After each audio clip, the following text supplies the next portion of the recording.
The will made no sense. Her late father had left her half his ranch, but the other half already belonged to a cowboy who didn't even know her name. And by the time Evelyn Harper stepped onto the cracked, sunburnt soil of Red Mesa, she realized this wasn't just an inheritance, it was a collision waiting to happen.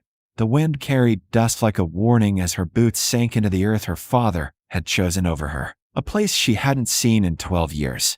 Not since the day he let her walk away, without stopping her, not since she decided she would never come back, and yet here she was, summoned by a lawyer's letter that felt colder than grief itself, informing her that James Harper, stubborn, distant, impossible James Harper, had died and left behind something unfinished, something divided, something that now had her name written across half of it.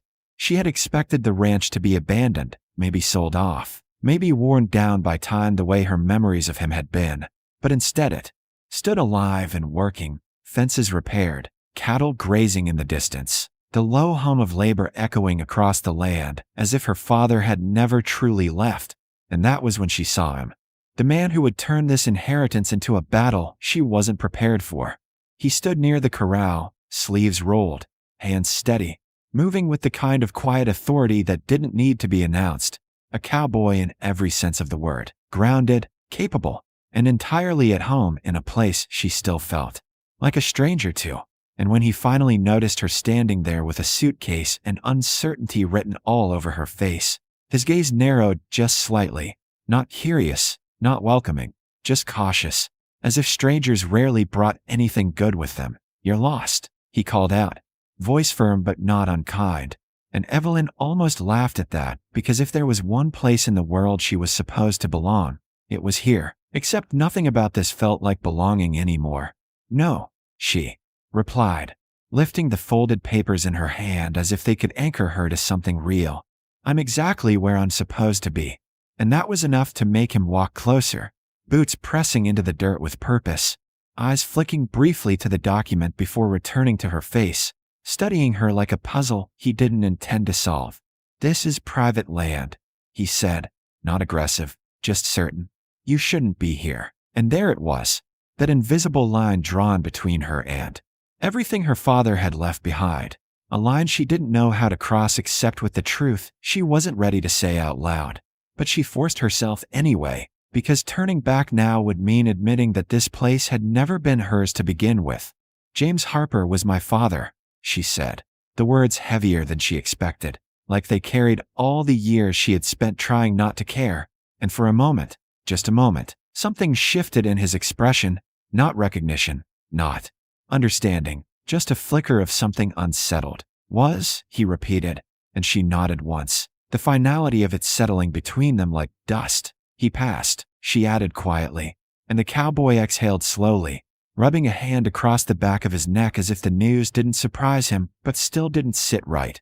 "Yeah," he said after a beat, "I know." And that stopped her cold because she had found out through paperwork and signatures and distant voices over the phone, while this man had known, had been here, had probably stood beside her father in those final days she had chosen not to return for.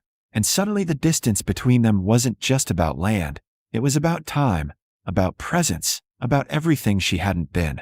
"Then you know why I'm here," she said, steadier now, holding out the will like proof of existence. Proof that she hadn't been erased entirely, and he took it without hesitation, eyes scanning the page quickly, efficiently, until they stopped, lingered, and then slowly lifted back to her face with something new in them, something sharper, more complicated.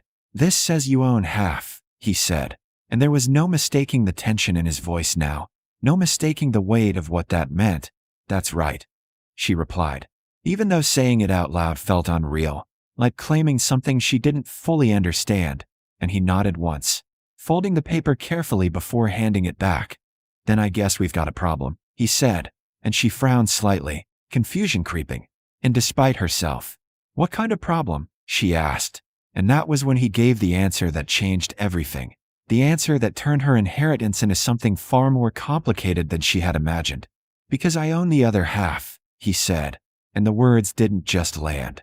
They settled, heavy and immovable, reshaping everything she thought she knew about why she was here, because her father hadn't just left her a ranch. He had left her half of something already shared, already lived in, already claimed by someone who had been here long enough to call it his own.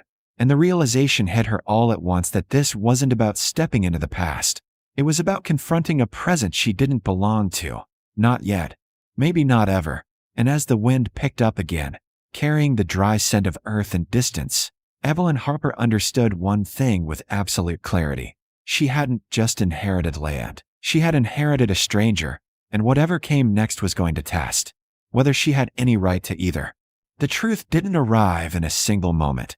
It unfolded gradually, settling into Evelyn's mind with every passing hour she spent on the ranch, and by the second day, it was clear that owning half of it on paper meant very little compared to the life already built on it by Caleb Rourke. He moved through the land with quiet certainty, giving instructions, checking fences, speaking to workers who trusted him without hesitation. And it made one thing painfully obvious.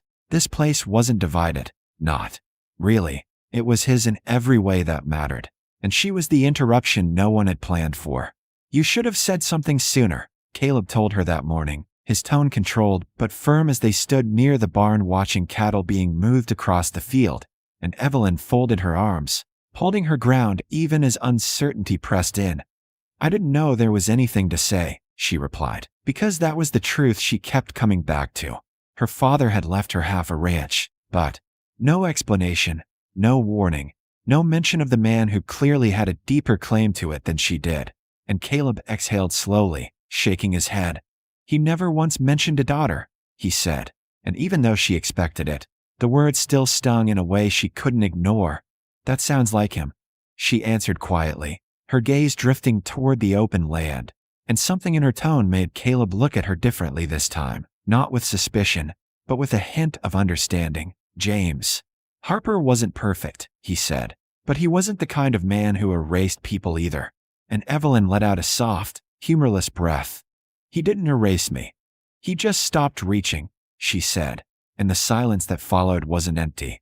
It carried the weight of two different versions of the same man, neither of them fully wrong, neither of them complete. Later, Caleb walked her along the boundaries of the ranch, pointing out where her half began and ended, though the land looked the same no matter where she stood, dry and endless and unfamiliar. "East side is yours," he said, gesturing toward the ridge. "West is mine." And Evelyn nodded, tried to make sense of ownership that didn't feel real. "And the house?" she asked, glancing back at the place her father had lived. "Shared," Caleb replied, and that single word said everything. There was no clean separation here, no easy way to divide what had already been built together, and she pressed her lips together, absorbing that reality. "Why did he give you half?" she asked after a moment, and Caleb didn't answer immediately, his eyes fixed on the horizon as if the past was easier to face from a distance. "Because I stayed," he said finally. "I worked this land with him. When things got hard, I didn't leave," and there was no arrogance in his voice, just quiet certainty, and Evelyn felt something shift inside her, because the man Caleb described didn't sound like the father she had chosen to remember. He sounded like someone who had built something meaningful, just not with her. "He never came after me," she said before she could stop herself, and Caleb glanced at her, his expression softer now. "Maybe he didn't know how," he said, and she shook her head. Instinctively. "Everyone knows how," she replied, but even she could hear the doubt in her own voice, and Caleb didn't argue, didn't push, just let the silence settle between them again, less sharp this time, more thoughtful. And as the sun dipped lower over the land they now shared, Evelyn realized this wasn't just about inheritance or old wounds anymore. It was about understanding a life her father had lived without her, and deciding whether she was willing to become part of it now, because, standing there beside Caleb, who had already given years of his life to this place, she knew one thing for certain. Keeping her half wouldn't be simple, and walking away might not be either. By the time the decision finally came, it didn't feel like a choice between staying or leaving. It felt like choosing which version of the past she was willing to carry forward. And as Evelyn stood beside Caleb at the edge of the ridge, watching the sun fall across the land her father had left behind, she realized the ranch was never meant to be divided the way the will suggested. Days had turned into something quieter, less tense, filled with small conversations, shared work, and long silences. that no longer felt uncomfortable, and somewhere in that space, the distance between them had shifted into something steadier, something real.